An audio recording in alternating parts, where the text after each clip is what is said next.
Capítulo 8. El naufragio. El Oregon, ayudado por el impulso del viento que chocaba violentamente sobre aquellas distintas clases de velas, parecía que se había alzado y enderezado. Durante algunos minutos quedó quieto, dejándose bambolear por la marea, pero después saltó sobre las olas y se hizo a la vela hacia aquellas costas que se veían en la sombría línea del horizonte. No marchaba ya tan desordenadamente como antes, hundiéndose pesadamente sobre las aguas como un cuerpo muerto. Aquellas velas, aunque pequeñas con relación al peso del buque, daban a éste relativa estabilidad.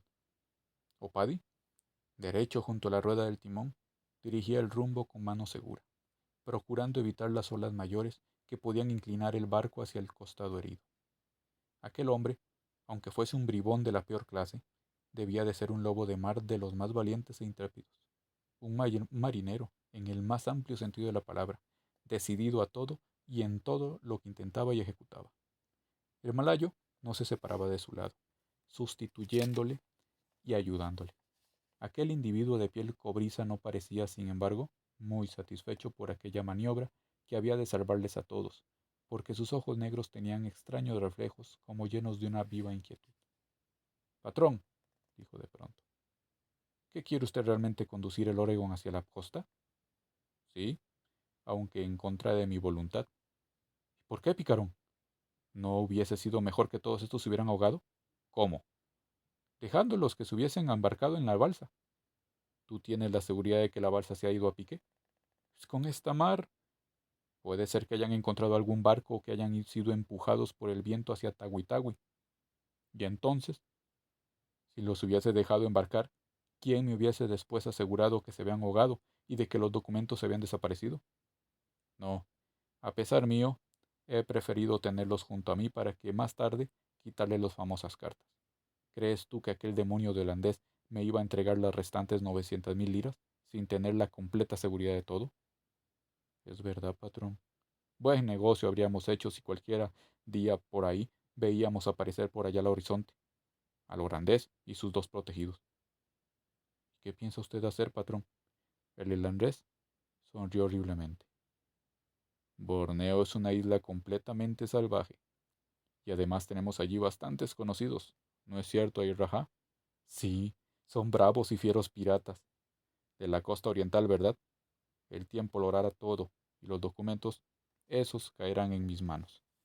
Ah, si supiese hacia qué parte de la costa vamos a llegar. Espero que Tanadurian o Siga no andará muy lejos de ahí. Y mucho menos el Bajá de Curián o el Papán Durián. Marineros! ¡Cuidado con la vela de trinquete! El viento, que aumentaba en violencia, amenazaba derribar no solo la del trinquete, sino todas las demás, que estaban ya muy estropeadas.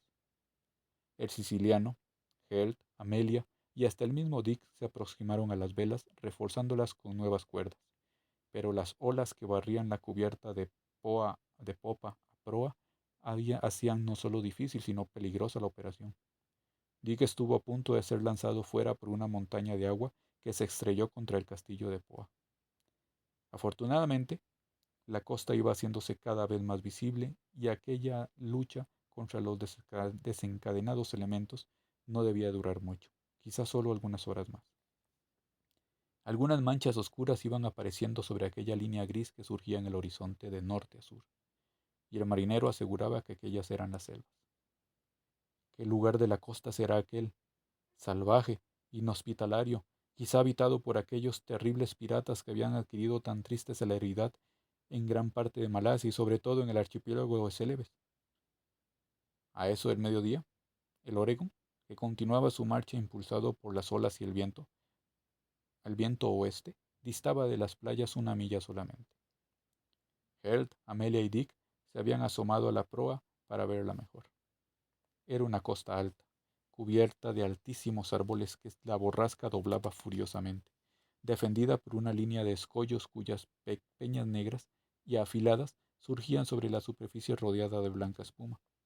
Las olas se precipitaban y estrellaban con ímpetu irresistible sobre aquellos obstáculos, produciendo estruendos espantosos. ¿Chocaremos, señor Help? Preguntó Amelia con voz temblorosa. Sí, hija mía, y creo que el choque será tremendo, le contestó el holandés. ¿Resistirá el golpe el Oregon? ¿Quién puede asegurarlo? Afortunadamente está cerca la playa. Veo que allá lejos está muy turbia el agua, dijo el soldado. ¿Quiere usted decir que por allí hay muchos bajíos? Sí, señor. ¿Y que encallará la nave? Y sin destrozarse, al menos por el momento. Sin embargo, creo que podremos confiar en que el huracán se calme antes de comenzar el desembarco. Así lo espero. ¿Dónde iremos después? Preguntó Dick. Ya veremos, contestó Held. Probablemente procuraremos llegar a algún sitio donde encontraremos compatriotas nuestros. Pero temo que se encuentren bastante lejos, dijo el soldado, y que no nos dejen tranquilos los indígenas. Me parece que nos esperan terribles aventuras cuando lleguemos a tierra. ¿Hay piratas en la costa de Borneo? Preguntó Amelia.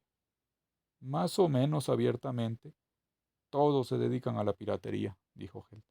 Ya es grande el número de naves que han sido despojadas por estos corsarios y muchas las tripulaciones que han matado. Comenzaron allá, por el año 1700, primero haciendo frente y matando al capitán Padler. Después mataron a toda la tripulación de un barco inglés en la bahía de Barahumi. En 1800 asaltaron y exterminaron a los marineros del capitán Panin. En 1803 degollaron a los colonos ingleses de Malembagan y continuaron asaltando barcos en 1806, en 1810 y en 1911. Y ahora, de vez en cuando, algunos atrevidos ladrones del mar abandonan los puertos para ir al asalto de los buques. No obstante la activa vigilancia de los acorazados ingleses y holandeses.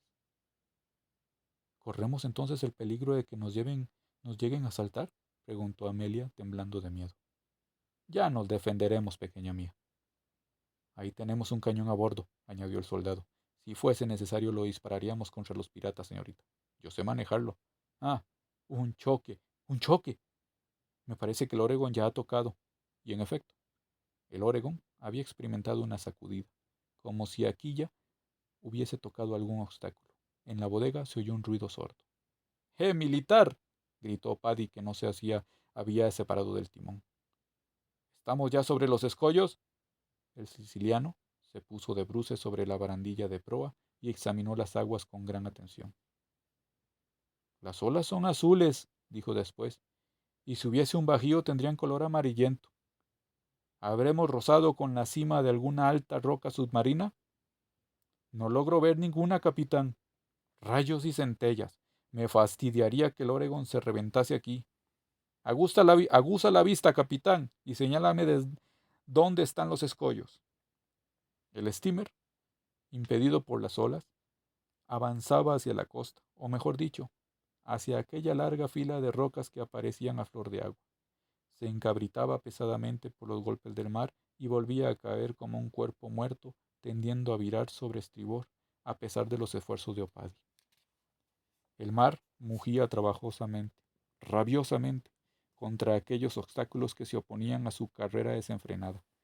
El oleaje chocaba con ímpetu irresistible, amontonándose unas olas sobre otras, rompiéndose con mil estruendos y detonaciones como descargas de artillería, rebotando y escupiendo con furia al aire espesa lluvia de espuma y volviendo de nuevo al asalto. Held, Amelia y el pequeño Dick contemplaban con ansia aquellas olas y esperaban temblando el último choque del barco. Por precaución, se habían ceñido al cuerpo los salvavidas que les había dado el soldado, para poder quedar a flote en el caso probable de que el Oregon se destrozara y se hundiese al pie de aquellos escollos. Agárrense a mí, dijo el holandés a Dick y a Amelia. Yo me encargo de salvar a la señorita, dijo el siciliano. Nado como un pez y no temo a las olas. Usted cuide del niño que pesa menos. Gracias, valiente joven. Le recomiendo que no abandone el barco más que en el último momento. Si se estrella, ya encontraremos tablas a las cuales podamos agarrarnos. Un segundo golpe, aún más fuerte que el primero, hizo trepitar al barco de popa a proa. Los escollos no distaban más que unos 100 pasos, y parecía como si sus afiladas puntas se enfilasen hacia el barco, ansiosas de reventarlo. ¿Se ve algún paso entre los escollos? Gritó con voz estentórea Opadi. No, contestó el soldado. Pues entonces atención, que vamos a chocar. Preparémonos, firmes todas las piernas. Un tercer choque sobrevino. El Oregon había tocado en un fondo que no se podía divisar y que se extendía entre los escollos por haber sido arrastrado más adelante por las olas. —¡Señor Help! —gritó Amelia palideciendo. —No tengas miedo —le dijo el holandés. —Yo estoy a su lado —dijo el soldado lanzándose hacia la joven—. Agárrese a la barandilla y no la suelte. —Dick —llamó el holandés. —¡Firme las piernas, demonio! —gritó Paddy. El Oregon acababa de chocar contra los escollos. Las olas golpearon y barrían la cubierta con furia rabiosa. El ruido producido por la resaca era tal que no podían oírse las voces de mando de Opadi. Eran detonaciones, bramidos, gritos, silbidos, crujidos y fragor imposibles de describir. El barco, medio tumbado hacia el costado de la brecha, parecía dispuesto a desaparecer de un momento a otro entre aquellas enfurecidas olas y ocultarse para siempre bajo un sudario de espumas. De pronto, una ola, una verdadera montaña de agua, lo levantó. Se mantuvo algunos instantes sobre la cresta de aquel inmenso surco y cayó pesadamente sobre los escollos. El barco crujió de popa a proa y se encabritó de nuevo al empuje de una segunda avalancha de agua. Los palos, tras una brusca oscilación de derecha a izquierda, cayeron sobre el puente con gran estrépito, arrastrándose con ellos los penoles y las velas. Sobrevino después un instante de calma y de silencio. Y por último las olas, como si estuviesen satisfechas de su victoria, callaron. El barco, rodando sobre los escollos, se tumbó sobre el lado destrozado, junto a una alta roca que sobresalía de las aguas. En ese momento oyóse la voz de Opadi, que dijo con voz burlona: —Ya liquidó el Oregon. Recémosle un de profundis.